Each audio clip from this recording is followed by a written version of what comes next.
I don't really go away scared. I don't entirely agree with the quite with the character of it. I mean, I don't think it's something to be frightened of, but I do think it's something to be in awe of. I think the right word to use with natural law is to be in reverence of it. That's how powerful natural law is.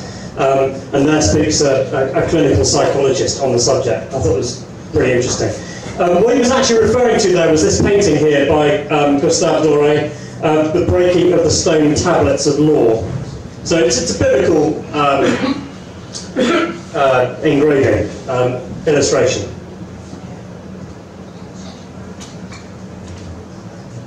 Natural law is not a religion, it's more a science. I've already said that, repeating myself. Religion requires us to believe, accept, and do. Whereas natural law requires us to obtain knowledge, to know the truth. There we are, we have to come to know. Belief is irrelevant. Continuing to summarise, and here's Mark Passio, on which this talk is based. This was a fantastic summary, I thought.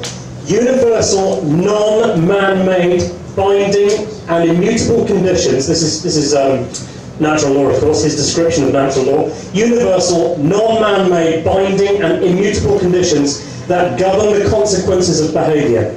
Natural law is a body of universal spiritual laws which act as the governing dynamics of consciousness. Getting on to consciousness in a minute. What is consciousness? It sets the boundary conditions for our actions. So I remember I was saying, actually, you can break natural law, but not without consequences. And those are the boundary points. And it governs all intelligent, and I should put in that word, sentient beings. Okay, so our challenges on all of this. Humanity's greatest fear is that truth is absolute. And I've been saying that all the way through so far. People really don't like to hear that. Why? Because of the human ego. We're going to talk about the human ego as well.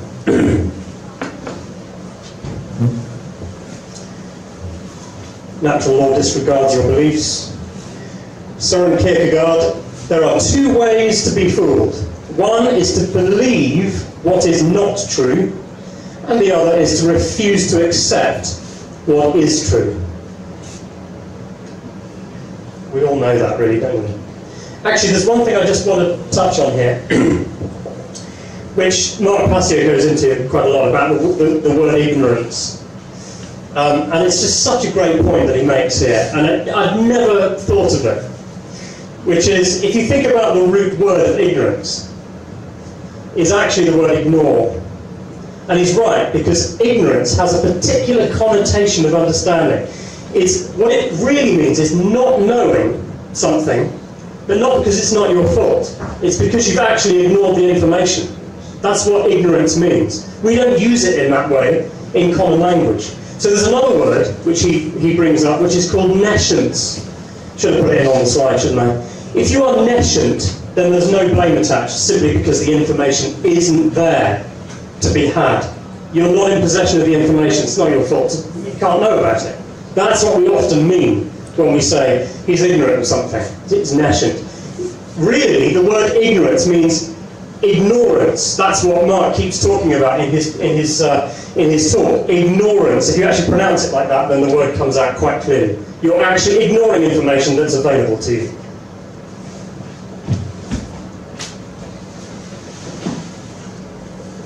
So the universe as a system. Is anybody here good at electronics? This is not an electronics lesson. Okay, you don't have to understand what on earth this circuit is doing.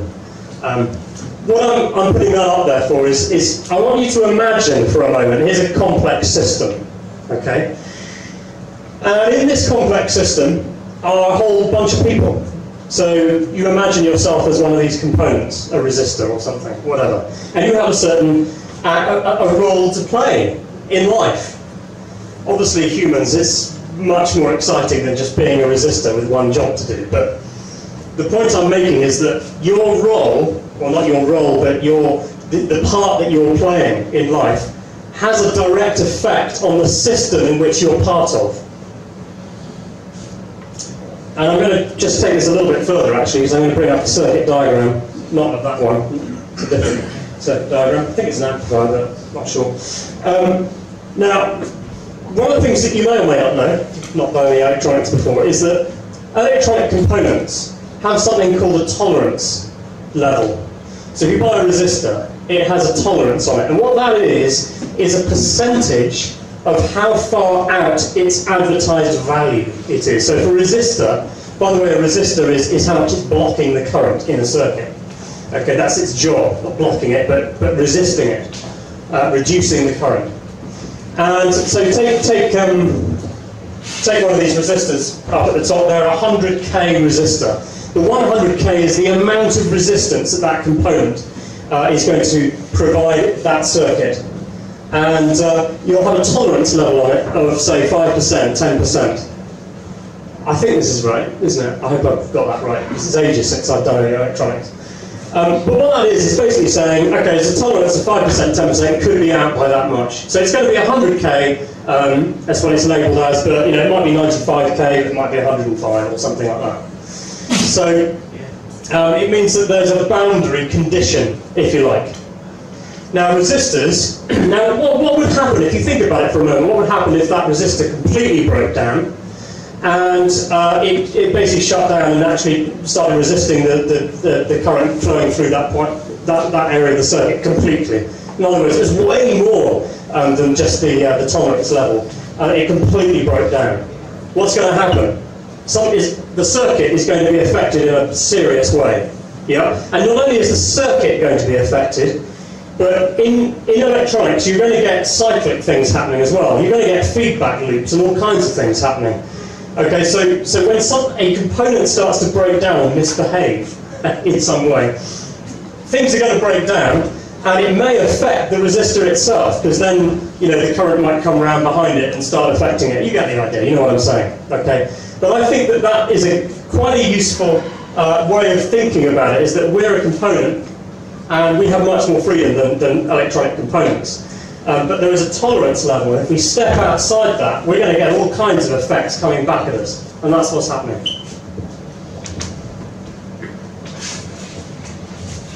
So what is consciousness?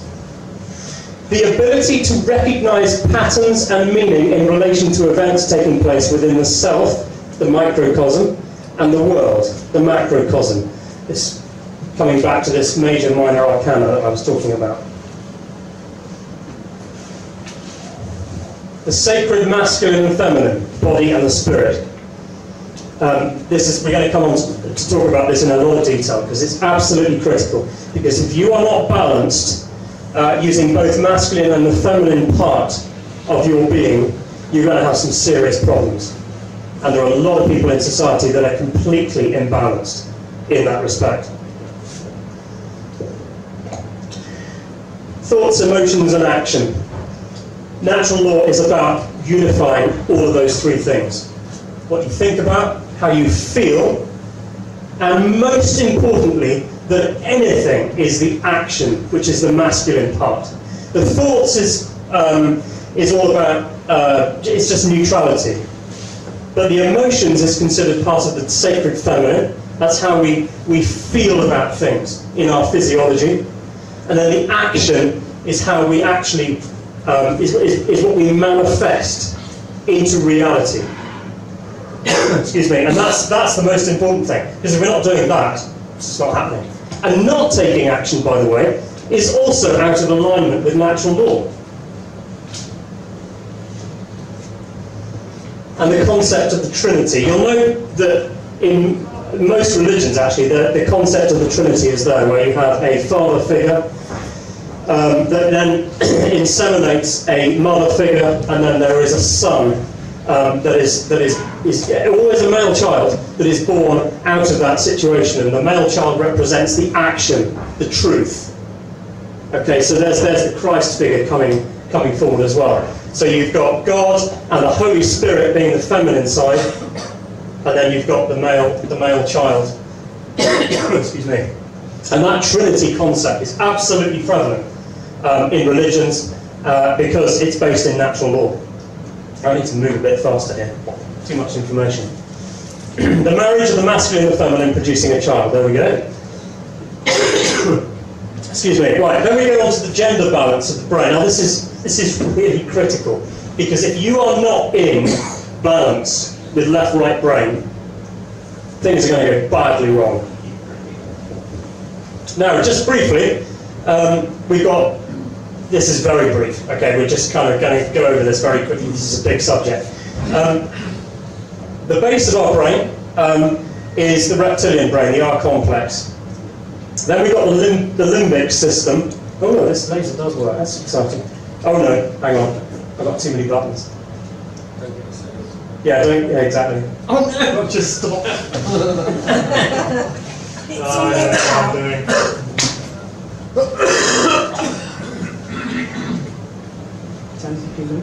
Is that right?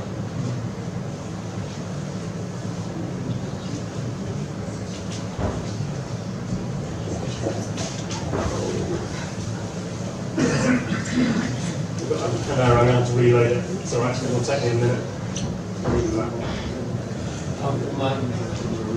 Yes.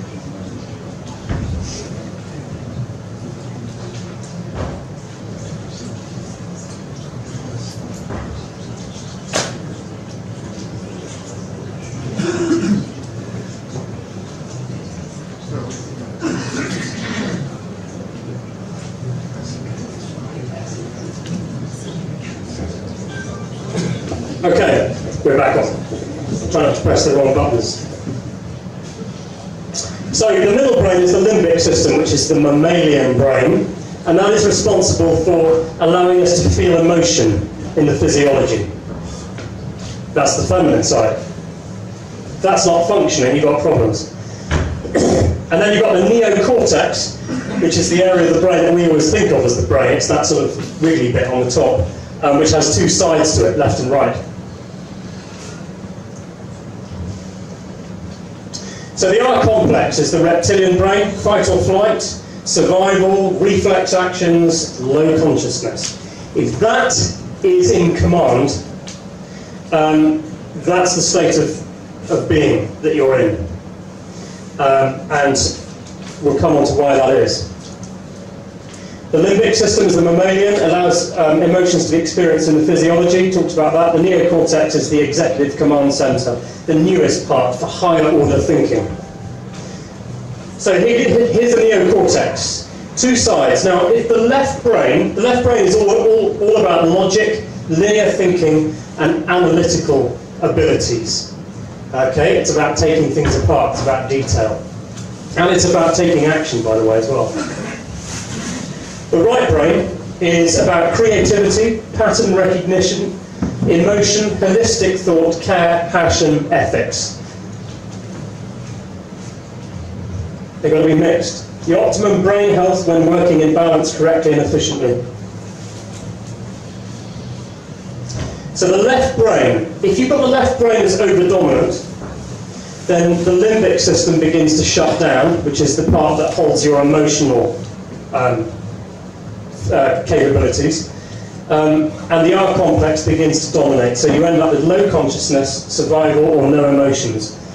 I can think of a few people that might be in that bracket. I see it all the time. It's a very common condition, actually. I see it. I've seen it in the workplace. I've seen it. People who are so controlling of others. I'm sure we've all had examples of people like that. But the right brain, over-dominance, leads to the slave mentality, where you are ruled by emotions, naivety, and blind belief. You don't want to be in that situation either. And you can see that, you know, that's where you become the interesting thing about the useful idiots, sorry, I'm talking about, you know, people who keep the slavery system in place, is that they're actually an interesting mix of both. Because in certain situations they like to be very controlling. In other situations they'll just accept orders and they won't even think about it. So your classic order follower, which is our real enemy, by the way, behind this situation. I'm going to just go into this subject very briefly because I don't think I'm going to get to it. later on. We have a situation where we've got a lot of order followers in society. Personally, I think I agree with Mark Passio in that is our real enemy. I think it's the order followers in society. Why? Because they are the ones that are manifesting our reality. So the people that are giving the orders, the 1% that we talk about, yeah, sure, we all know about that. But look who are the people that are actually bringing that into reality, that are manifesting that in the physical realm. It's the people on the front line. And that's a difficult thing to accept. As I did tell you, didn't I, at the beginning, that there are some aspects of natural law that are not easy. They're not easy to understand, they're not easy to accept. It's not comfortable. But we have to get rid of that whole idea, that concept that, you know, we have people serving without questioning the morality behind what they're doing at each and every decision. If they're accepting orders, then they're machine-like. They've switched off their ability to decide whether that's moral or not. And we get this sort of effect, stratification. So we get the left brain controllers going to the top, if you want to call it that way, because they like controlling. They like controlling other people. That's what it's about. And then we get the people who are absolutely happy to go along with it and feel comfortable. It's usually through a psychological condition of self-loathing. It's very deep. But we end up with a lot of right brain slaves. And then who are this lot in the middle? That's you guys. People who get it. Not many of them, that's the problem. So we need to change this. Now the Trillian learning method, and I'm going to skip over this very quickly because I haven't got time to talk about it, is extremely hidden information. They don't teach it for a very good reason. It's all about how our reality is built. It's a three-part process called grammar, understanding and action. At some point, I don't think it's even happening anymore, independent fee-paying schools were teaching this a long time ago to their students. Not anymore, I don't think. I wonder why. The trillium is deeply hidden and it is utterly eradicated in society. You won't find it. Apparently Mark Passio tells me if you put trivium into you get a metal band. Which apparently he says is quite a good band. So I've heard. But anyway. Principles of natural law. This is all, now we're getting into the meat of it. Okay, so concentrate just for a little bit longer. Hermetic principles. This is where, I'm not going to go over the background behind this, but you can see this is going back to Egypt and pre-Egypt. Hermes, also known as Thoth. Haven't got time to go into that now. Principles of natural law. Here we go. 1. Mentalism. Everything exists in the mind before manifesting into reality. Okay, nothing can exist in the physical realm unless it's already conceived in the mind. Correspondence, we talked about that, micro and macro, holographic universe, fractal. Yeah? Vibration, nothing is at rest. There's no such thing as absolute complete rest. If you take a microscope and you look at something that, you know, this table or whatever it is, you've got all kinds of stuff going on in that. Polarity. Same thing, but different in degree. So this is the idea that opposites we can see them as opposites, but actually they're not. They're just a lot of something and the absence of something, or a bit less of it. So if you take something like hot and cold, you've got heat, but then cold is not really an opposite. It's just a bit less heat. Yeah. So that concept is built into this as well. Principles of natural law carrying on. Rhythm. We have built into the universe rhythm. So we have things like tides, ebbs and flows, peaks and troughs. And the point about this is that sometimes it's an uphill climb. It doesn't mean to say it's impossible. It might be that we have to work against the current condition because it's either waxing or it's waning. Yeah, so at the moment, I think we're just coming into an age where hopefully things might start to get a little easier. Okay, but we've been in an age where things are very, very difficult for the last however many thousand years. I don't know what it is, can't remember. And then we've got cause and effect, which is probably the most important principle in natural law. And then we've got gender, masculine and feminine. We've talked about that. That picture at the bottom there is just a lovely illustration of cause and effect. It's a guy sitting down and knocking down the dominoes, and then it comes back to hit him. Yeah, that's, I think I've made that point. And then the eighth principle, I said there were 7 principles. There is actually an 8th principle that Mark Passio talks about, the lost principle. And the lost principle is really a consolidation of all of the other 7. And this is really important. This is about, it's the containing principle, it's about care. That's not about love, that's not what I'm talking about here. This is about what you care enough in the world to put your will behind. Okay, and we're going to move very quickly now, because what that's really about is about spending time and paying attention. Interesting that spend and pay there are both words used. We think of our fake money. Nothing to do with that, of course. We're talking about real money. Real money is about what you spend time on and pay attention to. Okay, so we're talking about care here. And that's the question, isn't it? And when you ask somebody, well, they're having a whinge about something, you know, and you say, well, actually, well, what have you done about it? Okay. Yep. You haven't done anything about it. You haven't converted that into action. It's not going to happen. You don't care about it enough, obviously. Okay? So Mark talks about heart, mind, guts, which is the whole business of emotions, thinking, and then action. Those 3 things I'm talking about. So heart, mind, guts. And the guts is the male. That's the action taking. Because just before you take action, that is where it comes from. Right there. Okay, and unless all of those 3 things are absolutely in uniformity, you're not in unity consciousness. That's what unity consciousness is when all 3 of those things are absolutely unified and you're taking action about the things that you care about. This is what generates our experience in the aggregate. Care. What on earth is that doing on the right-hand side? That symbol, the G, is the Masonic symbol. Okay, and most people who are actually in Masonry think it's about God or geometry. It isn't, actually. When you get up to esoteric Freemasonry, that's hidden Freemasonry, it's at that point that you then are probably told, I suspect, that the G doesn't stand for those 2 things. It stands for the generative principle, which is care. That's what it actually stands for.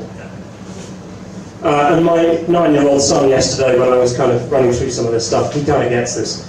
He's homeschooled, so he would. But he said, well, actually, it's interesting, isn't it, that the G is actually a reverse question mark. So the question mark is, that's the big question, isn't it? And you turn it around the other way, and you've got the generative principle. It's all about what you care enough about to put your will behind. I think I'm going to have to finish soon. No contradictions within you. Unified consciousness. It's all about no contradictions. I've talked about the 2 spiritual currencies. Very quickly, I'm going to whiz through the expressions of natural law. This is how the natural law actually functions, how it comes to the surface in our lives.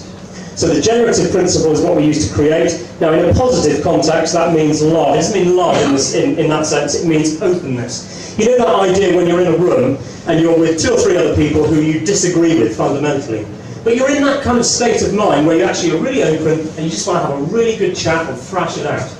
That is what we're talking about. It's that flowering expression. That's what we mean by love. Consciousness, that's what it is. In the negative, it's going to be the reverse, which is fear. And most people are in a state of fear. And then the initiating expression, how it starts, that's when you first start to see tangible effects in your life. You start to gain knowledge and the acceptance of truth. And then the reverse of that is ignorance, refusal of truth. Now the microcosm, how does that eventually come about then in the individual? Sovereignty. That means internal monarchy. That means you are the king of yourself, the master of yourself. There are no external rulers of you. Okay, internal monarchy, external anarchy. That's what anarchy actually means. It means without rulers. It doesn't mean without rules. It means without rulers. Okay, so we use the word anarchy wrong, completely wrong. In fact, they've done a massive mind job on humanity and inverted the true meaning of anarchy. Because what does that actually anarchy really mean? If you don't have rulers, external rulers, but you just have yourself as your own ruler, what does that mean? It means freedom. So they've managed to invert the word monarchy into the word slavery. No, they haven't. They've inverted it into chaos. That's really what we generally think of as anarchy. And then the negative expression, the internal expression, is confusion. There you go. Internal anarchy is what is in most people. And then the final expression in society, in the macrocosm, is freedom. And the negative is control. And the last thing I want to do is just get to rights and wrongs. A right, this is very important. I can't, sorry, Tom, I can't finish without talking about this bit, if you're okay with that.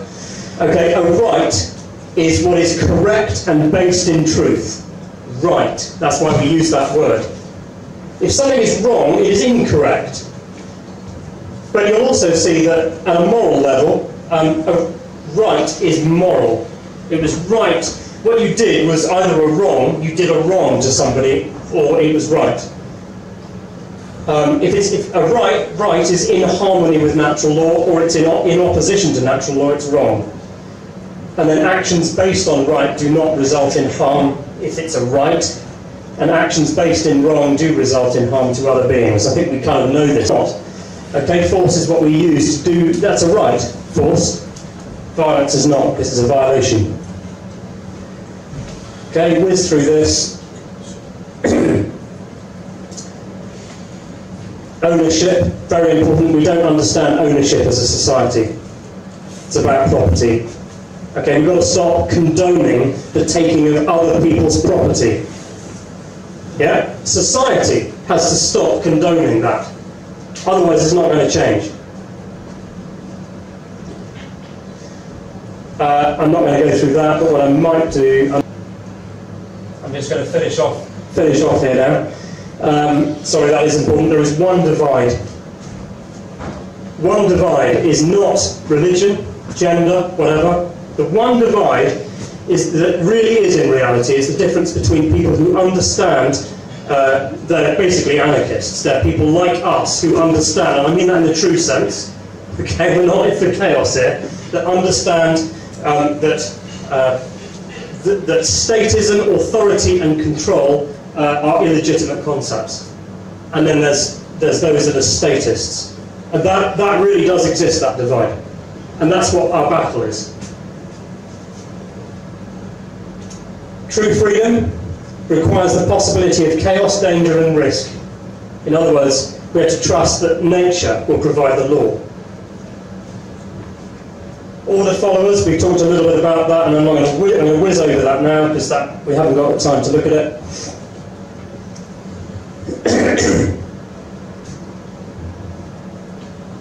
This is a bit deep. We need to hand back the word to God, because the word, excuse me, is the law. We don't want our politicians, the clowns in Parliament, making law. We need to hand it back to God. Okay, so 1 John 1 talks about what's called the Logos. In the true translation, it's the Word. In the beginning was the Word, and the Word was with God, and the Word was God. That's natural law. That's what we're talking about.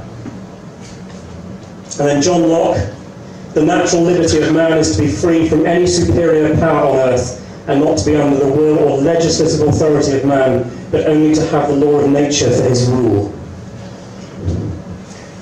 And that, I'm not normally into tarot cards, it kind of worried me a bit, but I'm beginning to realise there's quite a lot of truth in them.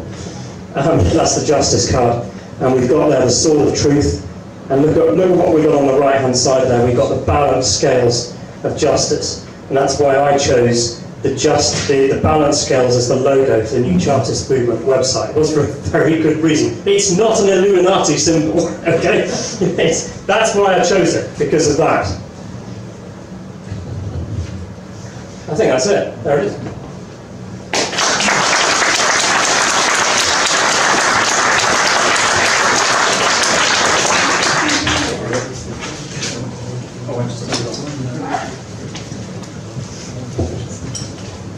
Well, thank you, Will. That was very enlightening. Now, do you want to break for a drink just now before David speaks, or do you want to carry on? I think we're going to need it. I think you need one. It was a bit intense. We'll take a 10-minute break, and then David will bring us.